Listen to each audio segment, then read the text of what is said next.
안녕하세요. 오늘도 사연살롱을 찾아주셔서 감사합니다. 저와 남편은 비록 아이는 없지만 둘이 서로 아껴주며 행복하게 지내는 부부예요. 저희의 마음은 항상 똑같았는데 주변 사람들과 환경이 남편과 저를 가만히 두지 않는 시간들이 좀 있었어요. 그 이야기를 좀 해볼까 해요. 남편과 저는 사회적 위치가 굉장히 다른 사람이었어요. 남편 집안은 대대로 의사 가운을 입어왔고 저는 그냥 평범하게 그지없는 여자였죠. 남편을 처음 만났을 당시 했던 일도 대기업이 아닌 작은 기업의 경영지원팀에서 이것저것 잡일을 맡고 있을 때였어요. 하지만 이 세상에서 제 몸을 쉬게 할 수 있는 집과 일할 수 있는 공간이 있다는 것에 감사하며 성실히 살고 있었죠.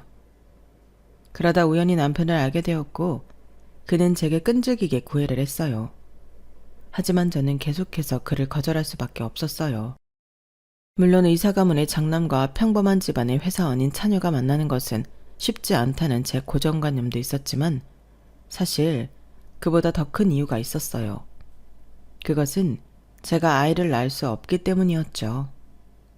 저는 안타깝게도 20대 중반에 자궁경부암 선고를 받았어요. 결혼도 임신도 해본 적 없는 어린 나이의 제게는 아주 청천벽력과도 같은 소식이었어요. 결국 한쪽 난소만 남겨두고 수술을 하게 되었죠. 수술과 치료로 다행히 몸은 회복했지만 아이를 가질 수 없는 여자가 되었다는 상처는 아물지 않았어요. 그 후 다른 남자들이 제게 데이트 신청을 하거나 조금이라도 호감을 표시하면 지레 겁먹어 저는 모두 성급히 거절하고는 했었어요. 남편이 제게 고백했을 때 역시 저는 당신과 교제할 수 없다며 고개를 저었어요. 규아씨, 도대체 왜요? 내가 마음에 안 들어요? 난 규아씨만 있으면 되는데 왜 이렇게 내 마음을 몰라줘요? 대범씨는 저보다 더 좋은 여자 만날 수 있잖아요. 저 같은 여자가 뭐가 좋다고. 시간 낭비하지 말고 빨리 다른 여자 찾아가세요. 다른 여자 싫고 규아씨가 좋다고요. 다른 조건 아무것도 안 보고 그냥 규아씨라는 사람 자체가 너무 좋다고요. 혹시 내가 의사라서 싫은 거예요? 뭐 부담스럽다거나 그런 거예요? 없잖아 있지만 완전 그것 때문은 아니에요. 그리고 의사니까 훨씬 좋은 여자 만날 수 있잖아요. 그러니까 그냥 그만 가요. 그럼 도대체 날 왜 이렇게까지 밀어내는 거예요? 이유라도 알려줘요. 도무지 떨어질 생각이 없는 남편에게 꺼내기 힘든 이야기를 털어놓았어요. 제가 아팠어서 임신을 할 수가 없어요. 사랑스러운 아이는 볼 수 없다고요. 그게 다예요? 네? 규아씨가 아파서 아기를 못 갖는다는 이유 때문에 날 밀어내는 거 맞냐고요. 대범씨처럼 잘생기고 멋있고 똑똑한 의사가 자기 DNA를 얼마나 자식에게 물려주고 싶겠어요. 대범씨 부모님도 그런 손주를 간절히 원하실 테고요. 저는 대범씨가 원하는 거 하나도 해줄 수 없어요. 그러니까 가세요. 많이 힘들었겠어요. 네? 아픈 것도 힘들었을 텐데 그런 마음으로 그동안 남자들을 다 거절했을 거 아니에요. 안아주고 싶어요. 박력 있게 저를 당긴 남편 품에서 저는 한참을 울었어요. 남편은 이런 어려운 이야기를 했을 때 유일하게 진심으로 공감해준 첫 남자였어요. 남편은 물러서지 않고 계속해서 저를 설득했고 저는 미안하면서도 고마운 마음으로 그의 청혼을 받아들였어요. 규아야, 괜찮아. 네가 아이를 낳을 수 없는 게 네 잘못이야? 그게 무슨 죄야. 그렇게 자꾸 움츠러들지 마. 난 미래에 있을지도 없을지도 모르는 우리 아이가 아니라 규아 너만 보고 결혼 약속하는 거야. 난 아이 없어도 돼. 규아 너만 있으면 돼. 진심이야. 남편은 정말 따뜻하고 좋은 사람이었어요. 제게 진정한 사랑을 가르쳐준 사람이기도 했고요. 하지만 예상대로 우리의 결혼은 많은 반대에 맞서야 했어요. 심지어 저희 부모님도 걱정을 하시며 괜찮겠냐고 수백 번을 물어보셨었죠. 남편의 집에 첫인사를 가던 날이 아직도 기억나요. 얼마나 긴장했는지 여름도 아닌데 들고 갔던 꽃 포장지가 축축하게 젖을 정도였으니까요. 남편은 떨지 말라고 응원을 해주었지만 저도 모르게 계속 움츠러들고 긴장되더군요. 처음에 이야기했듯이 내세울 것 없는 저와는 다르게 남편네는 전부 의사 집안이었거든요. 남편의 아버지뿐만 아니라 남편의 남동생과 그의 와이프까지 모두 의사였죠. 남편에게는 남동생이 하나 있었는데 남편보다 일찍 결혼을 했어요. 하지만 그 남동생은 사실 남편의 배다른 형제였어요. 남편은 친부와 친모 사이에 하나밖에 없던 외동아들이었는데 어릴 때 친모가 돌아가셨다고 하더군요. 그 뒤 친부는 지금의 계모와 재혼을 했고 그 사이에서 남동생이 태어난 것이죠. 전에 남편에게 계모와 남동생 차이가 어떤지 물은 적이 있었어요. 새어머니는 잘해주셨어. 동생 동진이도 뭐 하나 나한테 나쁘게 군 적 없었고. 그런데 그렇다고 엄청 따뜻한 가족애를 느꼈던 건 아니야. 왜? 글쎄, 가족은 맞는데 가족 같지 않은 느낌이랄까? 그게 무슨 느낌이야? 설명이 좀 어렵네. 겉으로는 아무 문제 없어 보였지만 속마음 깊은 곳에서는 다가가기 어려웠달까? 아무래도 새어머니랑 그분이 낳은 동생이니까. 그치, 좀 그랬었나 보구나. 우리는 특히나 아버지 앞에서 더욱 어색한 모습을 보이지 않으려고 노력했었어. 나도 새어머니도 동진이도. 그럼 아버지는 속 깊은 사정까지는 잘 모르셨겠네. 우리 엄마 그렇게 빨리 잃고 겨우 새 가족 울타리 만드셨는데 내가 그 안정감을 깨고 싶지 않았어. 아버지는 정말 좋은 분이셨거든. 내가 너무 존경하고 사랑하는. 그래서 더 아버지께 나쁜 모습, 초라한 모습, 힘든 모습 보이기 싫었어. 자기 엄청 효자였구나. 효자는 무슨. 아버지는 정말 대단한 분이셔. 남편 말대로 시아버지는 엄청난 사람이었어요. 시아버지는 의학 분야에서 모르는 사람이 없을 정도로 유명한 의사였다고 해요. 더욱 유명해진 이유는 시아버지와 뜻을 같이 한 친구 두 분이 공동으로 병원을 설립하시면서부터였죠.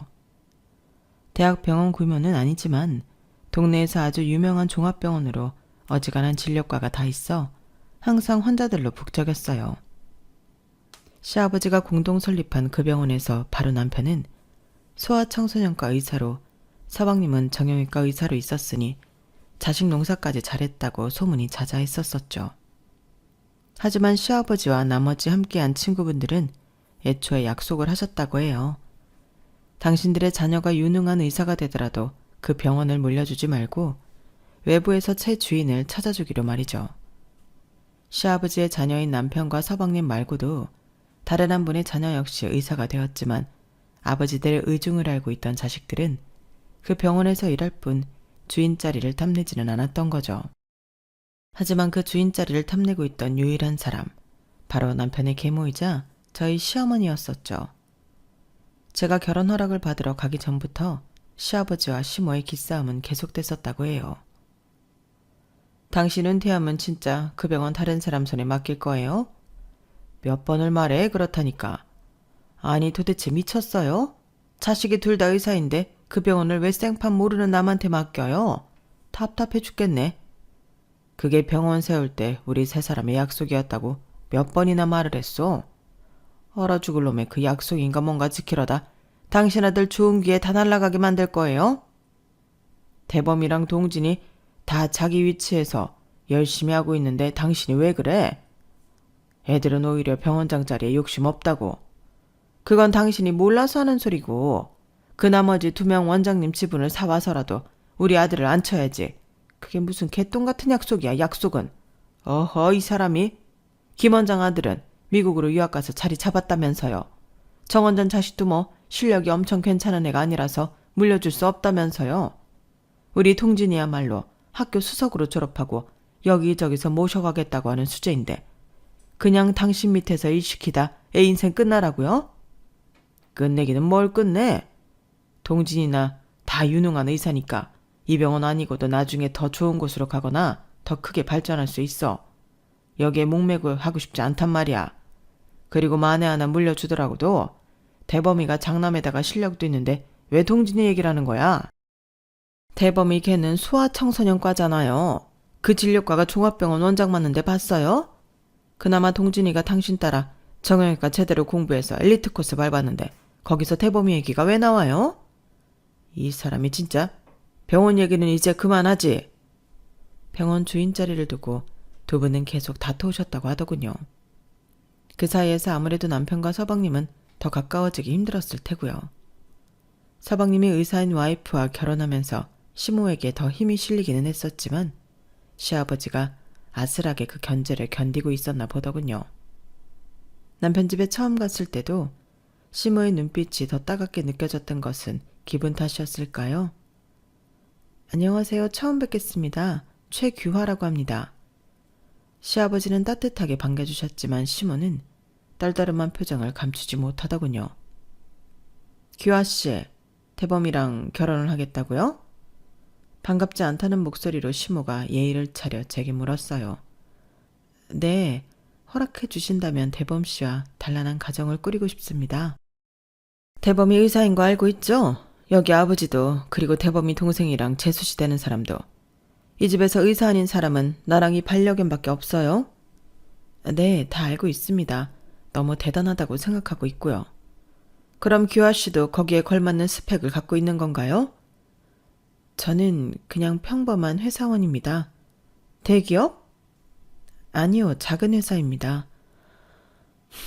부모님은 뭘 하시죠? 아버지는 회사 다니시다가 나오셔서 어머니랑 작은 식당을 운영하고 계십니다. 식당이라. 시모는 점점 더 심층적으로 질문을 했고 제 대답을 들을 때마다 더 낯빛이 안 좋아지는 것을 느꼈어요.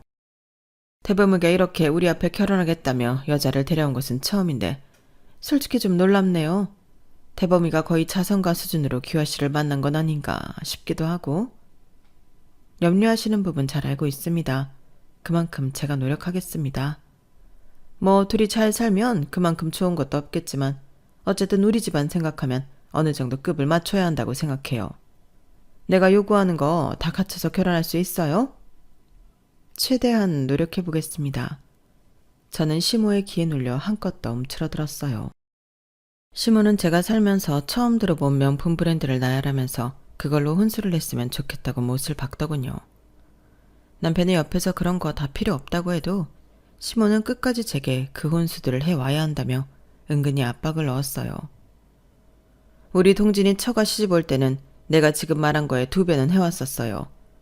규하 씨 사정 봐가면서 지금 내가 아주 필요한 것들만 이야기한 거니 새겨들었으면 좋겠네요. 시모의 말을 듣고 나니 앞으로 저의 시집살이가 자동으로 그려지더군요. 하지만 할 말은 해야 했어요. 제 인생 가장 큰 오점이면서 상처를요. 아무리 남편과 제가 사랑하지만 이걸 숨기고 결혼을 하면 죄책감에 이 집안에서 영원히 고개를 숙이고 다닐 것 같았죠. 당연히 환영은 못 받겠지만 그렇다고 냉대까지 받고 싶진 않았어요.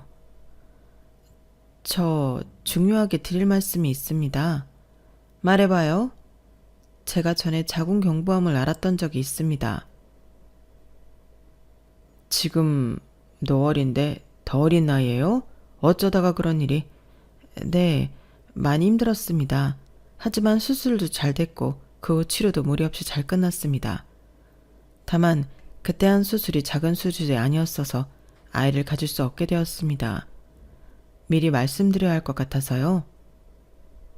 제 말이 끝나자 온화했던 시아버지가 당황하며 첫 잔을 내려놓았고 시모는 한숨을 쉬며 고개를 돌렸어요.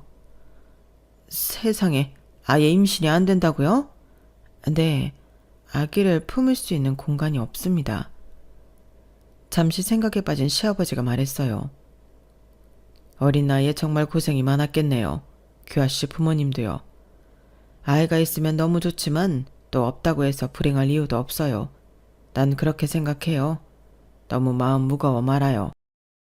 시아버지의 따뜻한 말에 저는 눈에 눈물이 고였어요. 하지만 시모는 완전히 달랐어요. 여보, 대범 이 자식 안 보고 싶어요? 애를 아예 못 갖는다잖아요. 이런 며느리 드리겠다는 거예요? 어허, 당신은 처음 인사 온 사람 앞에서 그렇게 무리하게 굴면 쓰나? 대범이가 좋다잖소. 그럼 됐지. 뭐가 더 필요해? 이 양반 또 속 터지는 소리 하고 있네. 집안 대가 끊긴다는데 뭐가 괜찮다는 거예요? 손주야 동진이랑 미애가 나았으면 됐지. 답답해하는 시모와 저를 배려하려는 시아버지 사이에서 저는 어쩔 줄을 몰라 했어요. 그렇게 어려운 시간이 지나가고 남편의 집에서 나오려고 할 때였어요. 남편이 차에 시동을 건다며 먼저 나갔고 저는 다시 한번 인사를 했죠. 오늘 맛있는 저녁 너무 감사합니다. 진짜 대범이랑 결혼할 거예요? 네? 네, 하고 싶습니다. 그렇게 안 봤는데 규아씨 염치가 좀 없는 편이네요. 대범이 여기 하씨 집안 장남이에요. 아들은 고사하고 딸이라도 하나 낳아줘야 하지 않겠어요? 저는 제인처럼 고개를 숙이고 아무 말도 할 수가 없었어요.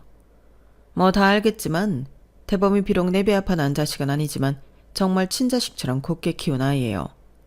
저렇게 다 완벽하고 직업까지 의사인 애가 여자 잘못 만나서 자기 자식 안아보지도 못하는 거 규아씨가 생각해도 너무 잔인한 것 같지 않아요?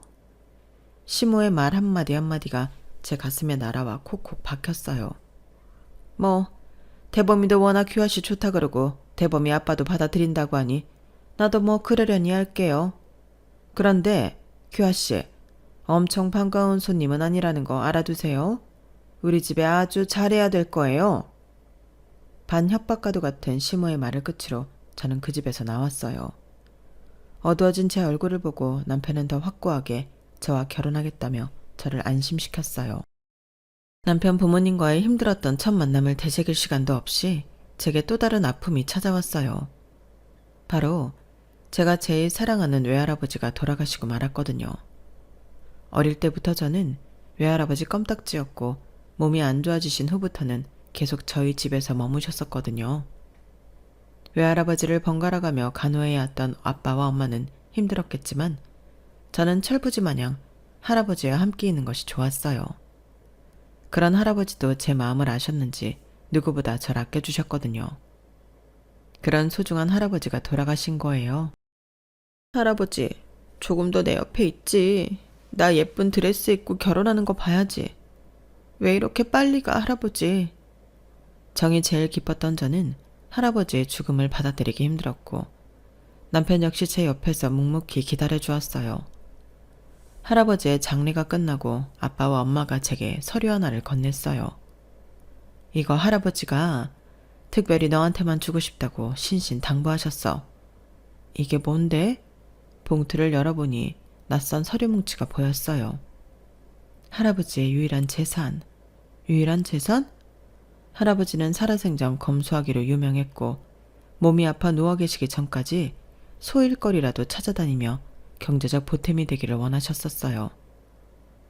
주소가 서울시 강남구. 이거 역 앞에 있는 건물 같은데 그 3층짜리 건물이 할아버지 거였다고? 정말 아주 오래전에 이 주변이 개발되기도 훨씬 전에 전 재산 털어서 그걸 장만하셨더라고. 엄마랑 이모들은 다 지금 먹고 사는 것도 힘든데 무슨 그런 걸 사냐고 다 아버지 원망만 해댔지. 그런데도 아버지는 무슨 성견지명이 있었는지 고집스럽게 그 건물을 매입하셨어. 거기서 나오는 월세로 한동안 잘 지내기도 했지만 한번 경기가 최악인 때가 있었어. 3층 상가에 들어가 있는 점포 하나같이 방을 빼겠다고 난리인 거야. 결국 그거 다 빼서 돌려주고 한동안 사람이 안 들어와서 너무 힘들었지. 그때 헐값이라도 그거 빨리 팔라고 아버지 재촉했었는데 죽어도 그건 안 팔겠다고 하시더라. 그거 지금까지 옆구리 끼고 계셨던 거고. 그 건물 유일하게 너한테 주고 싶으셨대. 응? 할아버지가 나한테 그 건물을 남겨주신 거라고? 그래. 네가 워낙 할아버지 좋아하고 따르는 거 아니까 다른 이모들도 그 얘기 나왔을 때 아무 말 못했어. 아버지가 주고 싶어하는 규호한테 가는 게 맞다고. 저는 그 소리를 듣고 엉엉 울었어요. 제가 생각하는 것보다 할아버지는 저를 훨씬 더 사랑하고 계셨다는 것을 알게 되었죠.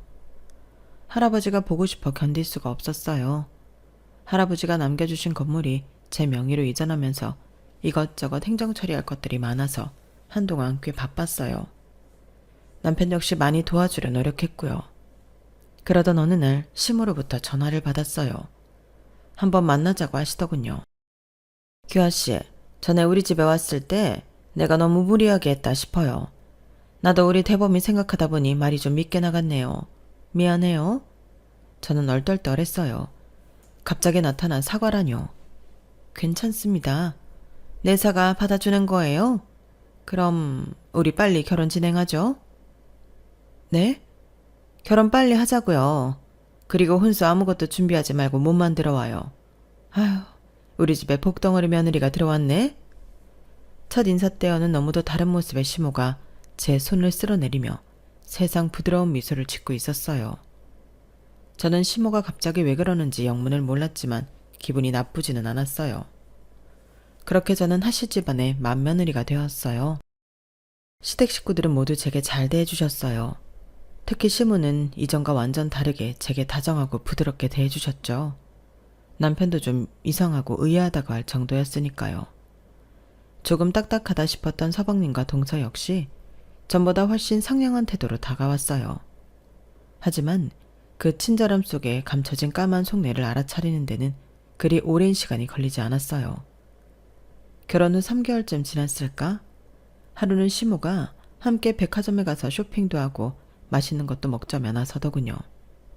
괜찮다 해도 굳이 제게 옷이고 신발이고 사주며 잘 어울린다고 칭찬을 퍼부었어요. 규아야, 여기 백화점에 진짜 맛있는 집 있는데 1인당 30만 원이야. 이 시어머니가 오늘 크게 쏜다. 웬일인지 더 신이 난 시모를 따라 저는 졸졸 쫓아갔어요. 이것 좀 먹어봐. 어때? 이 집 음식 괜찮지?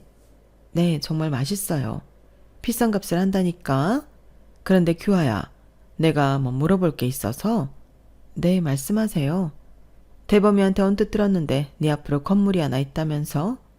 네, 저랑 외할아버지랑 아주 각별했는데 돌아가시면서 그 건물을 저한테 물려주셨어요. 어머, 그런 좋은 할아버지가 세상에 어딨다니? 그 강남 쪽이라 그러던데. 맞니? 네, 할아버지가 예전에 사셨을 때보다 지금 훨씬 더 많이 올랐다고 들었어요. 지금 들어가 있는 점포들 있지? 네. 그럼 임대료는 네가 받고 있는 거야? 제가 받기는 하는데 부모님이랑 이모들 나눠드려요. 외할아버지가 딸들 다 놔두고 손녀인 저한테 건물을 주셨는데 그 수익을 제가 다 꿀꺽하는 건 아닌 것 같아서요. 너도 이제 한 가정을 꾸렸는데 그런 여윳돈을 왜 다 남을 나눠주니? 그건 아닌 것 같아. 아, 대범씨가 섭섭하지 않을 정도로 저도 가게 경제에 보태고 있어요. 모조리 다 나눠주는 건 아니에요. 아니, 내 말은 그거 조금 더 의미 있게 쓰자는 거지. 네? 거기 들어가 있는 점포 다 내보내고 벽 다 터서 우리 병원 하나 차리는 게 어떻니? 병원이요? 대범씨는 아직 개원할 생각이 없는 것 같던데. 아니, 동진이랑 미애네. 서방님이랑 동서 병원을요? 이렇게 가족도 됐는데 서로 돕고 살자, 규아야. 동진이는 정형외과고 미애는 신경정신과잖니. 둘이 같이 병원을 차리면 엄청 시너지 효과가 날 거란 말이야. 네가 그 건물에 애들 병원만 차려주면 더 바랄 게 없을 것 같아. 맨입으로 그 건물에 해달라는 거 아니야? 동진이랑 미애도 월세 내라고 할게. 네 시아버지 병원에 계속 박혀 있어봤자 그놈의 약속인지 뭔지 때문에 동진이한테 원장짜리도 안 준다는데 뭐하러 거기서 시간을 썩혀. 차라리 빨리 나와서 자기 병원 가는 게 낫지. 너 시집 올 때 내가 아무것도 해오지 말라고 했잖아. 진짜 몸만 딸랑 왔잖니? 그래도 우리가 의사 집안인데 뭐 제대로 혼수한 것 없다고. 그때 사실 사람들이 많이 수군거렸어. 그런데 규화 네가 동진이네 부부한테 딱 그 건물에 병원 차려주면 사람들이 쑥덕거렸던 거 쏙 들어갈 거 아니니. 그리고 우리 집에 맏며느리 잘 들어왔다고 또 얼마나 칭찬을 하겠니? 안 그래? 그런 칭찬 받으려고 건물을 내어드리기는 좀 힘든데요. 아니, 그러니까 거기에 병원 들이고 월세도 내겠다니까? 대신 도리상 네가 좀 깎아줘야지. 가족 디스카운트라고 해야 되나? 아무튼 너무 괜찮은 생각 같지 않아? 모두가 윈윈하는 거야. 그리고 우리같이 어마어마한 의사 집안에 시집 왔으면 이 정도는 해주는 게 인지상정이고. 저는 그제야 알겠더군요. 시모가 결혼 전 갑자기 태도를 바꿔서 혼수도 필요 없으니 빨리 결혼하자고 재촉했던 이유를요. 외할아버지의 유산 문제로 제가 한동안 바빴을 때 아마 대범씨한테 이 얘기를 들었을 테고 서방님과 동서까지 모여 저를 꼬셔 개헌하는 계획을 철저히 짰나 보더군요. 그건 아마 좀 어렵지 않을까요? 지금 부모님이랑 이모들께 드리는 용돈 문제도 그렇고 대범씨도 유능한 의사인데 제 건물에 서방님 부부 병원을 차린다는 건 대범이는 지금 그냥 지아빠 밑에서 저렇게 일하는 게 좋다며. 우리 동진이는 그렇게 한자리에 안주하는 애가 아니라고. 그리고 차려줄 거면 네 서방한테 차려주지. 왜 동지인의 부부까지 해둬야 되냐 그 얘기니? 그렇다기보다 가족이 됐잖아. 남편이고 서방님이고 동서고 다 네 가족이라고. 꼭 핏줄 섞여야 된다는 법 있니?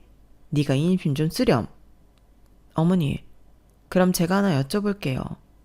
제가 알기로 아버님도 10층짜리 상가 하나 갖고 계신 걸로 아는데 왜 굳이 저한테 이런 얘기를 하시는 거예요? 아우 말도 마. 네 시아버지 갖고 있는 그 건물 아주 구석진데 처박혀서 입점문의도 잘 안 들어오는 데 있다더라.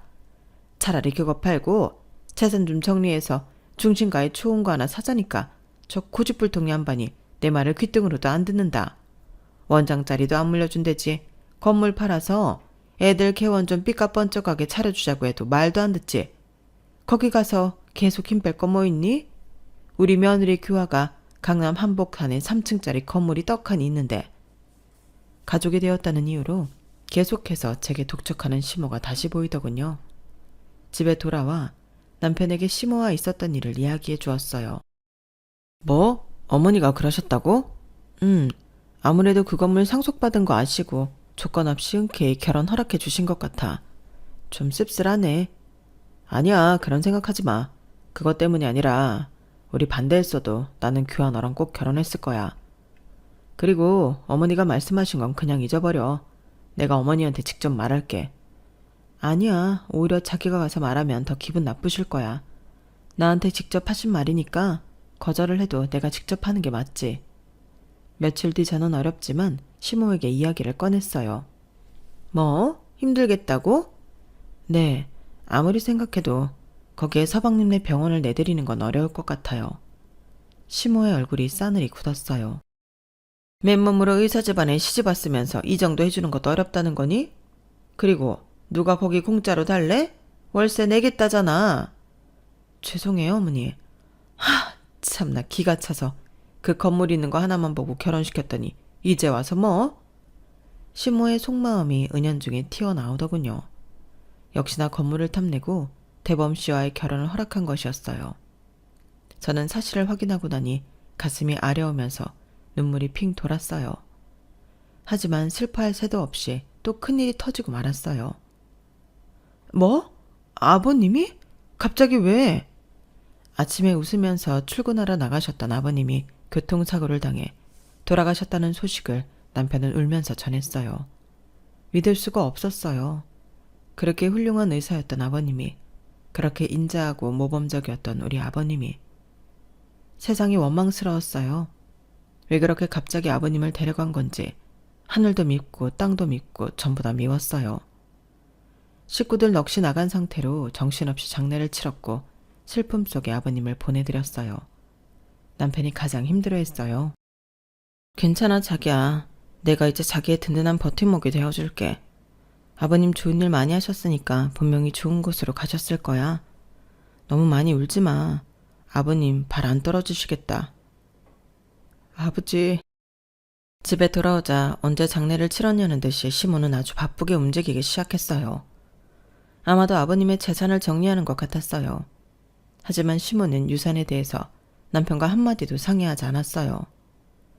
시모가 가장 많이 받기는 할 테지만 분명 남편 몫도 있을 텐데 그 부분을 쏙 빼놓는 분위기였죠. 며칠 뒤 시모가 남편과 저 그리고 서방님의 부부를 불러 이야기를 하더군요. 다들 알다시피 아버지가 따로 유언 없이 갑자기 돌아가셨어. 우리가 몇십 년을 같이 살았다지만 대범이는 솔직히 내 친자식도 아니고 아버지도 없는 마당에 너도 내가 불편할 테고 그래서 대범이네와는 여기서 그만 찢어졌으면 좋겠구나. 아무리 그래도 30년을 넘게 어머니를 모시고 산 사람에게 그런 충격적인 말을 듣게 되자 남편은 고개를 푹 숙이더군요. 반대로 서방님과 동서는 비집고 새어 들어오는 미소를 감추지 못하는 모습이었어요. 배우자랑 자녀의 법정 상속 비율 알지? 난 법대로 공정하게 할 거야. 대신 대범이 네가 조금 이해해줬으면 하는 부분이 있어. 말씀하세요. 마음만 독하게 먹으면 너 1원도 안 주고 내보낼 방법은 얼마든지 있어. 하지만 지금까지 산정을 생각해서 지금 그 건물 하나 너한테 남겨주마. 나머지는 나나 동진이한테 양보하겠다고 합의서 하나 작성하렴? 저는 너무나도 의아했어요. 아버님 재산이 현금, 주식, 병원, 지분, 건물, 집, 땅 모두 포함해서 300억은 된다고 들었는데 남편에게 겨우 건물 하나 주겠다뇨. 서운해 말아요, 형. 아버지가 나나 엄마한테 더 많이 의지하셨었잖아. 기여한 정도가 있는데 이렇게 나누는 게 맞지. 옆에서 서방님이 시모의 말을 거들며 말했어요. 대범아, 너 여기서 그거 주는 것도 싫다고 하면 우리 아주 싸움 더러워지는 거야. 알지? 너 참 착하게 자랐잖니. 좋은 말로 할 때 이거라도 건주고 싶으면 조용히 사인하렴. 시모의 악마 본능이 빛을 발하더군요. 남편이 아무리 착해도 시모의 말대로 하지 않을 거라고 생각했는데 의외의 반응이 나왔어요. 네, 알겠습니다. 그 10층짜리 건물만 가져가겠습니다. 나머지는 알아서 하세요. 저는 너무 놀라 입을 다물 수가 없었어요. 하지만 남편의 결정이니 저는 뭐라고 훈수를 둘 수 없었죠. 결국 남편은 합의서에 사인을 했고 그렇게 30년 넘게 가족이라는 이름으로 살았던 시모 서방님과 헤어지게 되었어요. 자기야, 물론 10층짜리 건물 하나도 너무 큰 재산이기는 하지만 그거 어머님이 아주 구석진데 있다고 입전문의도 잘 안 들어온다고 하셨거든. 괜히 자릿세만 까먹는 거 아닐까? 왜 자기는 합의서에 순순히 사인한 거야? 제 말에 남편은 빙긋이 웃기만 하더군요. 남편의 엷게 띄는 미소에서 아버님의 얼굴이 겹쳐 보여서 저는 더 물을 수 없었어요. 저와 남편은 둘이 오붓이 살 수 있는 깔끔하고 작은 집을 하나 구했고 새로 시작하기로 마음먹었어요. 자기야, 그래도 자기 지금 병원 일 잘하고 있고 나도 건물에서 나오는 월세 있으니까 막 어렵게 살진 않을 거야. 난 다만 자기가 어머님이랑 서방님 때문에 마음에 상처 입지는 않았을까 걱정돼. 난 괜찮아. 우리 새로 시작하자. 얼마 후 그다지 반갑지 않은 소식이 들려왔어요. 시모와 서방님네는 물려받은 유산을 빠짐없이 처리해서 강남에 보란듯이 비싼 건물을 매입했더군요. 그리고 예상대로 의리의리하게 서방님과 동서의 병원을 개원했고요. 고급스러운 인테리어와 최신식 검사 기계들만 들여왔고 무엇보다 부부가 정직하게 운영하는 병원이라는 입소문에 개원하자마자 환자들이 몰려들었어요. 주변 병원들이 한숨을 내쉴 정도로 하루가 다르게 병원이 잘 되었어요. 저희 남편은 아버님이 돌아가신 후에도 전과 똑같이 아버님이 설립한 병원에서 진료를 받는데 주변에서 서방님의 큰 성공을 갖고 남편과 비교하며 듣기 싫은 말을 많이 들었다고 하더군요. 동생은 와이프랑 이 병원 나가서 강남에 크게 개원해서 완전 대박 났다던데 형은 왜 아직도 여기서 빌붙어 있는 거지? 어차피 원장 자리도 못 앉는다며. 몰라. 동생보다 뭐가 좀 떨어지나? 동생 보면서 얼마나 배 아플고. 그래, 형은 겉만 번지르르 하지 실속은 동생이 훨씬 잘 챙겼구만. 형이 바보여 바보. 그렇게 5년이라는 시간이 흘렀어요. 아이는 없지만 저희 부부는 서로에게 가장 중요한 존재로 자리하며 전과 다르지 않은 평범한 일상을 보내고 있었어요. 어느 날 남편이 기쁜 얼굴로 제게 말했어요.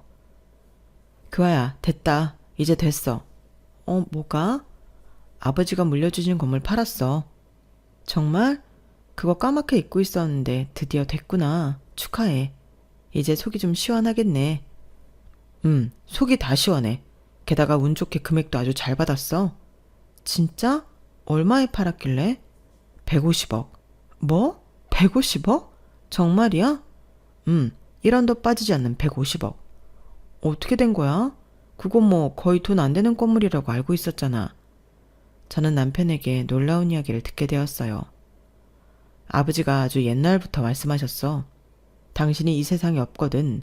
다른 건 몰라도 그 건물만은 꼭 나보고 차지하라고. 왜 그런 말씀을 하셨을까? 아버지는 당시에 그곳이 허허벌판이었지만 나중에 엄청나게 개발될 것이라고 하셨어. 팔지 말고 기다리고 있으면 반드시 큰돈이 될 거라고.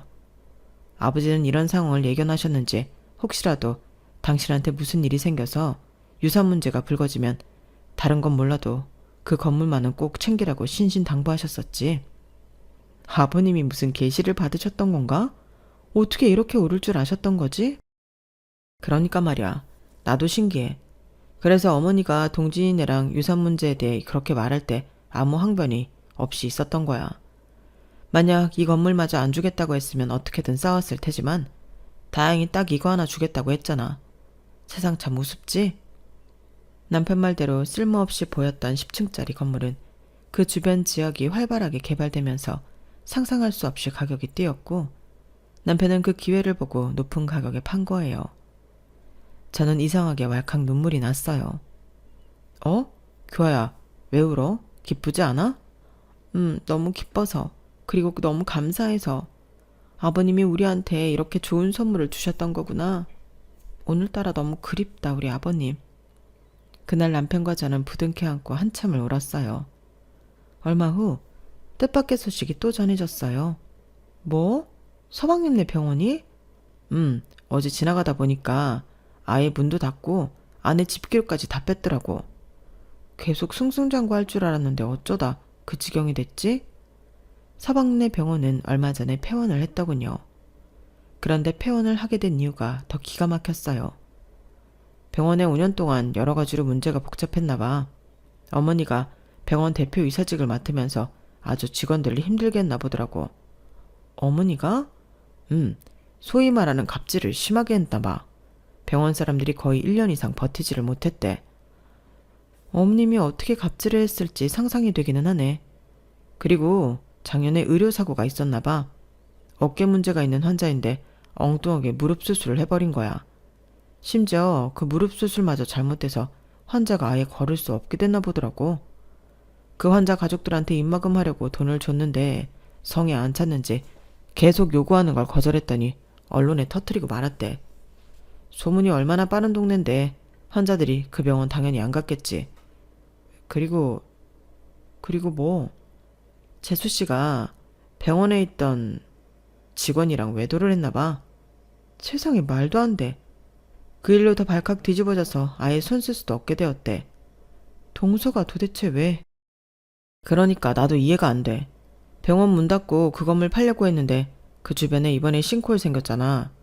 그쪽도 집안이 약하다고 알려져서 싸게 내놔도 사겠다는 사람이 없는 것 같아.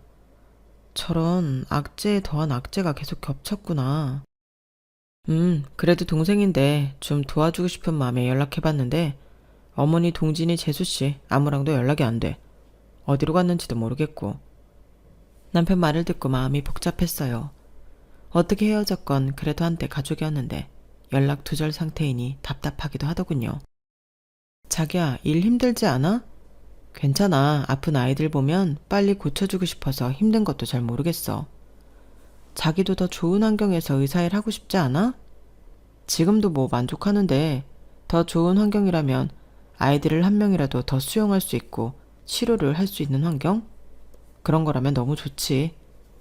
내가 선물 하나 해줄까 하는데 저는 남편 생일 선물로 남편의 병원 개원을 약속했어요. 바로 제 명의로 된 3층짜리 건물에 말이에요. 마침 점포들 만기가 거의 비슷했거든. 입점해 계신 분들한테 연장 계약 힘들 것 같다고 양해 부탁드리고 다 비우기로 했어. 죄송해서 보증금의 5%씩 더 얹어드리니까 뭐 다들 아무 불만 없이 비워주신다던데? 그럼 나 병원 해주려고 보증금 손해봐가면서 자리 마련한 거야? 손해라니 미래를 위한 투자라고 해두지. 난 당신의 아기들 진찰할 때 그 따뜻한 눈빛으로 보는 게 너무 좋더라. 거기서 당신 진심도 읽었고 당신 아버님한테 받은 건물 팔아서 나한테 잘해줬잖아. 나도 당신한테 해줄 수 있는 게 뭐가 있을까 생각하다 돈보다 이게 나을 것 같아서. 어때? 마음에 들어? 물론이지. 고마워 규아야. 정말 고마워. 얼마 후 남편은 남편의 이름과 저의 이름 하나씩 단 땡땡 소아청소년과를 개원했어요. 주변에 정말 아이들을 사랑하는 의사들을 4분이나 더 모셨고 건물을 통째로 다 써서 소아청소년 전문병원으로 유명해졌답니다.